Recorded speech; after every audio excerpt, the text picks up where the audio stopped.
আসসালামু আলাইকুম। আজকে আমরা আলাপ করব একটি ছোট গল্প নিয়ে। গল্পটি হচ্ছে একজন মাতাল বাবার দুই সন্তান ছিলেন। তো তারা পরবর্তী সময়ে বড় হয়েছে, এক সাংবাদিক তাদের উভয়ের সাক্ষাৎকার নেয়। তো বড় ছেলেকে যখন জিজ্ঞেস করে যে কি ব্যাপার, আপনি কেন মাতাল, তখন সে বলে যে হ্যাঁ, আমার বাবা মাতাল ছিল এবং আমি তাকে দেখতাম, সে মাতাল হয়ে ঘরে আসতো, মারামারি করতো এবং আমাদের জীবনটা দুর্বিষহ ছিল। সেই জন্য আমিও মাতাল হব না তো কি।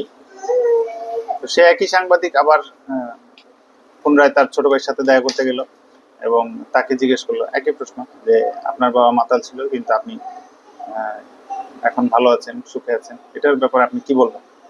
তো ছোট ছেলে বলল, আমি দেখেছি আমার বাবা মাতাল ছিল, বাসায় আসতো, মারামারি করতো এবং আমাদের জীবনটা দুর্বিষহ ছিল। আমি দেখে এটা সিদ্ধান্ত নিয়েছি যে আমি কখনোই মাতাল হবো না। তা আমি পড়াশোনা করেছি, চাকরি বাকরি হয়ে এবং বউ ছেলে মেয়ে নিয়ে শান্তিতে আছি। তো দেখুন, একই পরিস্থিতিতে থেকেও একই পরিস্থিতিকে কিন্তু ভিন্নভাবে গ্রহণ করা যায় এবং দুইজন মানুষ একই ছাদের নিচে থাকলেও তাদের ভিন্ন রকম মনোভাব হতে পারে এবং দুইটি ভিন্ন দৃষ্টিভঙ্গি থাকতে পারে এবং সেভাবেই যে যার জীবন পরিচালনা করছে। আজকে এতটুকুই, ধন্যবাদ।